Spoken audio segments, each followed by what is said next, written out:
So this is the mirror I got, and I decided to take off the side things. This mirror has a base, but it's a bit broken, so I decided just to use the mirror.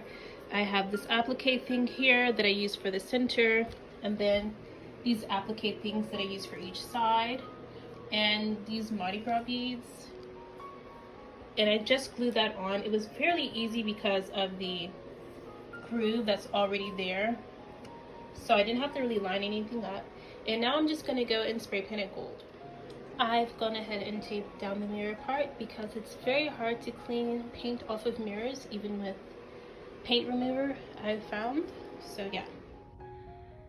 Now that I have it painted gold, I'm going to go in with the wax, and it's just a brown wax, and it's going to add some dimension and make it look more antique.